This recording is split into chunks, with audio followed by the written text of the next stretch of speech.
अरे ए अमीश सुनो, ये आलोक अपना वकालत खुद कर सकते हैं। अरे मैं आपसे बोल रहा हूँ, ये क्या तरीका? ए अमीश सुनो, मैं आपसे सवाल पूछ रहा हूँ। सुन लो, विरासत तो सुनिए, सबकी होती है, सब माँ बाप की ये कोई संतान सवाल होती नहीं है, है, विरासत की ये बात हो सवाल रही है। कोई नहीं है। पहले मेरी बात सुनो।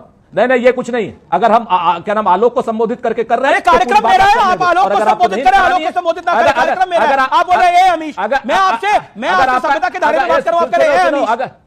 नहीं, मैं भी सभ्यता के दायरे में बात कर रहा हूं। आपको अगर रखना है टीवी पे डिबेट में रखिए, और नहीं रखना है तो मैं आपके बुलाने पे आया, अपने आप नहीं आया हूं।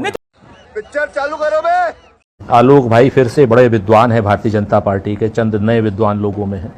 भाई आलोक भाई, आप नए गए हुआ, विरासत उसी की होती जिनका परिवार होता है। जो परिवार विहीन नागपुर की संतानें होती उनके पास कोई विरासत नहीं होती, एक बात। और रही बात, हमें आस्था को प्रूफ करने के लिए फोटो दिखाने की आवश्यकता नहीं है। अगर आप नरेंद्र मोदी जी की कोई एक फोटो, कोई एक, हाँ, लड्डू का फोटो दिखाने के लिए ठीक है, दिखा दो, या उससे पहले के कुंभ, दो मिनट यार, आपके बीच में नहीं बोले ना। आप कम से कम इतना तो धैर्य रखिए। आपको इतनी तो हम उम्मीद कर सकते हैं, पुराने साथी हैं और खानदान आपका तो परिवार है, खानदान है, और आपका खानदान हमारे साथ रहा है। कम से कम इतनी तो आप वो रखिए, मर्यादा रखिए।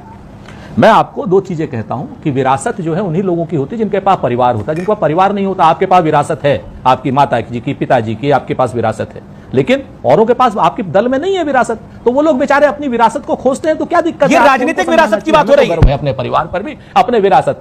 अरे ए अमीश सुनो, ये आलोक अपना वकालत खुद कर सकते हैं। अरे मैं आपसे बोल रहा हूँ, ये क्या तरीका? ए अमीश सुनो, मैं आपसे सवाल पूछ रहा हूँ। सुन लो, विरासत तो सुनिए, सबकी होती है, सब माँ बाप की ये कोई संतान सवाल होती नहीं है, है, विरासत की ये बात हो सवाल रही है। कोई नहीं है। पहले मेरी बात सुनो। नहीं ये कुछ नहीं है। अगर हम क्या नाम आलोक को संबोधित करके कर रहे हैं, कार्यक्रम मेरा है, आप आलोक को संबोधित करें, आलोक को संबोधित ना करें, कार्यक्रम मेरा है। आप बोल रहे हैं ए अमीश, मैं आपसे सभ्यता के दायरे में बात कर रहा हूं, आप कह रहे हैं ए अमीश। नहीं, मैं भी सभ्यता के दायरे में बात कर रहा हूं। आपको अगर रखना है टीवी पे डिबेट में रखिए, और नहीं रखना है तो मैं आपके बुलाने पे आया, अपने आप नहीं आया हूं। नहीं तो बुलाने पे आए तो आपको मौका तो दे रहे हैं। आप कह रहे हैं विरासत होती है परिवारों, मौका आप कह रहे हैं, मैं कह रहा हूं बीच में मत बोलिए, कि विरासत की अगर बात हो रही है, आलोक होते हैं ना, माँ बाप तो सबके होते हैं, राजनीतिक विरासत की बात नहीं है। आलोक और भारतीय जनता पार्टी को आपको बचाने की आवश्यकता नहीं है। मैं सवाल पूछ रहा हूं। और अगर आपको सुनिए, और अगर आपको भारतीय जनता पार्टी को बचाना है तो आलोक को किसी दूसरे चैनल पर भेज दीजिए। आप ही भारतीय जनता पार्टी के प्रवक्ता यही सब आप करते हैं। सुरेंद्र राजपूत अपनी बात करिए ना, बिहार के अंदर चुनाव लड़िए, वहां गठबंधन तो आपका हो नहीं रहा, यहाँ ज्ञान बांट रहे हैं। अपनी बात मुझे मत ज्ञान दीजिए, मुझे क्या करना चाहिए, मुझे नहीं क्या करना चाहिए। हमारे ज्ञान को बिल्कुल मैं अपनी ध्यान से सुनिए बात को, ठीक है? और नहीं ज्ञान आपके नहीं चाहिए मेरे को। मैं आपको ज्ञान नहीं दे रहा, आप ज्ञान बांट रहे हो, इसलिए बोल रहा हूं। सवाल आप नहीं कर सकते हो, और पूरा अरे ज्ञान आप बांट रहे हो, और पूरे खानदान समेत बांट रहे हो, ज्ञान बात करते हो। किसी आदमी को सवाल 30 सेकंड का सवाल पूछोगे, 5 सेकंड में ठोक दोगे। बिल्कुल 5 सेकंड कर रहे हो, उसके बाद एक पार्टी के प्रवक्ता बनकर के बात करते हो। राजपूत आपने, मैंने कहा ना, 5 सेकंड सुनो, ऐसा जब आपने बोला तब मैंने बोला। प्रवक्ता ही नहीं, पत्रकार ही नहीं, पक्षकार बन जाते हो।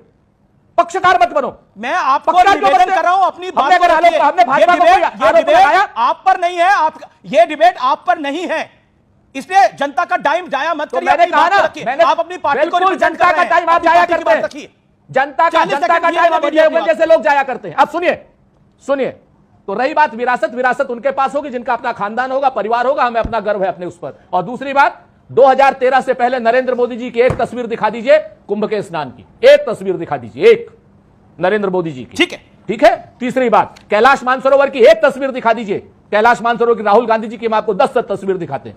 आप बात करते हैं आस्था की। अरे भाई, आप आस्था के व्यापारी हैं, भारतीय जनता पार्टी वालों, व्यापार करते हो, आस्था का व्यापार करते हो, प्रभु श्री राम का व्यापार करते हो, दीपावली का व्यापार करते हो, होली का व्यापार करते हो। आप लोग होली के नाम पर, दिवाली के नाम पर, धर्म के नाम पर सिर्फ और सिर्फ वोटों की राजनीति करते हो। और जो लोग ये काम करेंगे वो पाप के भागी होंगे, श्राप के भागी होंगे। अजय लोग 30 सेकंड में जवाब। अजय लोग, हमने तो कभी नहीं कहा कि हम धर्म के साथ नहीं है। हम तो हमेशा धर्म के साथ ही राजनीति करते रहे हैं, अधर्म के साथ ही राजनीति करेंगे। अधर्मी तो आप लोग हैं, जिन्होंने अपने हिंदू धर्म को छोड़ के बाकी सभी धर्मों की वकालत की। इस टीवी डिबेट पे भी यही हो रहा है, खुलेआम हिंदू का माहौल उड़ाना। श्री राम अयोध्या, श्री राम की बात कर रहे हैं, आज तक अयोध्या मंदिर में झांकने नहीं गए। कितनी दूर है अमेठी से? क्योंकि आस्था नहीं है ना वहां पे। आज तक किसी ने गांधी परिवार को दशहरा या होली में या दिवाली मनाते देखा? हर चीज की फोटो आप निकाल दोगे। जब खाना बनाने के लिए जूता पहन के खेत में उतरेंगे तब फोटो खींचेगा, बढ़ी बन के कारपेंटर बन जाएंगे फोटो खींचेगा, लालू जी के साथ मटन बनाएंगे सावन में तो फोटो खींचेगा, लड्डू बनाने पहुंच जाएंगे तो फोटो खींचेगा। लड्डू जैसा दिमाग है। और बात करते हैं जब आप 30 second you video point audio Surendra Rizwan Ahmed, मैं आपके पास आ रहा हूं जी। अभी आलोक भाई ने बढ़िया बात कही। आलोक भाई के दिवाली मनाने की फोटो, अरे भाई जो रामलीला है उसमें जो आज भी रावण मारा जाता है सोनिया गांधी जी ही मारती हैं। आप इस चीज को जान लो, क्योंकि नए नए गए हो ना भाजपा में, इसलिए आपको पूरी बात पता नहीं है अजय भाई। अभी क्या करें आप, आपकी मजबूरी है। आपने देखी है ना दशहरे वाली रामलीला देखी है? भगवान श्री राम की पूजा नंगे पैर पूरा गांधी परिवार करता है, ठीक है? कैलाश मानसरोवर पैदल गांधी जी जाते हैं। क्या नाम, नरेंद्र मोदी जी नहीं एक पूजा करते हुए सोनिया गांधी का फोटो आप दिखा दीजिए। चुनौती देता हूं आपको। हम सुन लीजिए ना, एक पूजा करते हुए सोनिया गांधी की फोटो राजनीति छोड़ दोगे? चुनौती देता हूं आपको। राजनीति छोड़ दोगे? चुनौती देता हूं, एक पूजा करते हुए फोटो अभी ले लो। और कैथीड्रल का फोटो मैं दिखा देता हूं। अमीश भाई, कैथीड्रल का फोटो, ये बताइए सोनिया गांधी ने हिंदू धर्म स्वीकार कर लिया है क्या? सोनिया गांधी ने हिंदू धर्म स्वीकार किया है, हाँ या ना बताइए तो जरा। इधर की बात मत करो। सोनिया गांधी ने हिंदू धर्म स्वीकार किया है, हाँ या ना? ठीक है, रिजवान अहमद आता हूं। Okay, silent. Okay, Rizwan Ahmad make your point. Okay, Ajay लोग silent please. Okay, Rizwan Ahmad.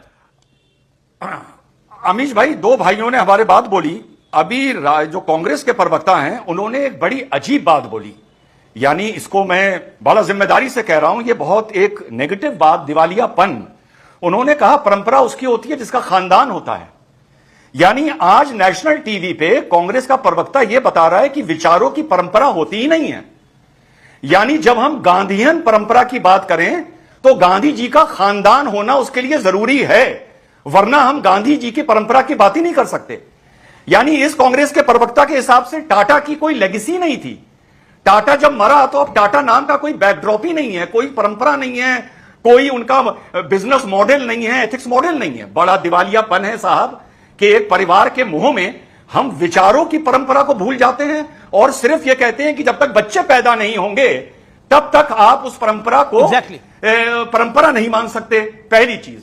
दूसरी चीज, अभी हमारे पठान भाई ने बोली कि साहब योगी जी बिहार गए, वहां पर बिहार जाके उन्होंने ये सब बातें करनी शुरू कर दी, वो सब बातें करनी शुरू कर दी।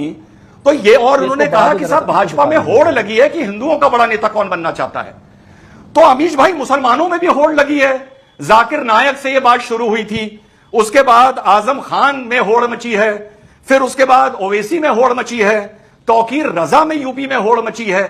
इनमें होड़ मची है कि मुसलमानों को सबसे ज्यादा कौन वारिस कुछ कहना चाह रहे हैं। और एक 30 सेकंड अरे 30 सेकंड भाई। और जो उन्होंने बोला कि साहब विकास की बात करो, रोजगार की बात करो, तो क्या अब बिहार के चुनाव में ओवैसी सिर्फ विकास और रोजगार की बात करेगा? सीए की, वक्फ कानून की, यूसीसी की बात करनी ओवैसी बंद कर देगा? जी, okay, time done. Okay, Waris Pathan 40 second. Waris Pathan make your point.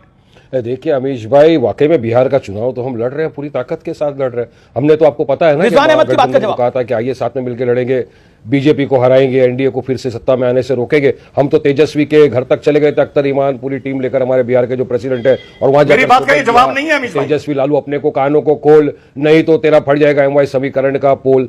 आओ, सेक्युलर वोट का डिवीजन नहीं हो साथ, मगर वो नहीं माने तो हमने ग्रैंड डेमोक्रेटिक अलायंस बना लिया है, एपीएस जो पार्टी है चंद्रशेखर जी की, मौर्या साहब के साथ में मिलकर, और हम यकीनन हम लड़ेंगे। अब चुनाव में क्या मुद्दे लेना, जो हक जो वहां के लोगों के है वो लेंगे। अब तो किसी से सीखने की जरूरत नहीं कि हमको चुनाव में जाके क्या मुद्दे उठाने हैं, किस तरह से पब्लिक के सामने जाना है, हिस्सेदारी की क्या बात करना है। तमाम जो सीमांचल बिहार के उस मुद्दे के ऊपर जाके वहां पर हम हमारी बात रखेंगे।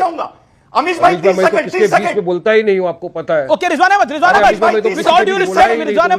वारिस पठान किसी के बीच में नहीं बोले, उनको 30 सेकंड 10 सेकंड दीजिए ना, फिर आप बोलिएगा। नहीं बोला, मैं तो कितनी सभ्यता के साथ डिबेट कर रहा हूं, प्यार से अपनी बात रख रहा हूं। देखिए, तो हम तो चाहते हैं कि वहां का विकास हो, विकास की डेवलपमेंट की बात करें। जो भारत के अंदर हो रहा है वो भी तो पब्लिक के सामने लाना पड़ेगा। माइनॉरिटी पे जो जुल्म हो रहा है पब्लिक को बताना पड़ेगा। Okay, Rizwan Ahmad 20 second. रिजवान अहमद देखिए, अपने संवैधानिक तौर से रिजवान अहमद 20 सेकंड अधिकार दिया, इस अधिकार से आप अपनी बात रख सकते हैं। सब करेंगे जाके वहां पे बात। अमीश जी, वारिस साहब की बात ने दूध का दूध, पानी का पानी कर दिया। ये तो चाहते हैं कि योगी किस किस मुद्दों पर बोले और किस किस पर ना बोले, लेकिन जब इसी बात को मैंने उल्टा कर दिया तो वारिस कह रहे हैं कि बिहार के चुनाव में कौन कौन से मुद्दों पर बात करनी है, यह हमें किसी से सीखना थोड़ी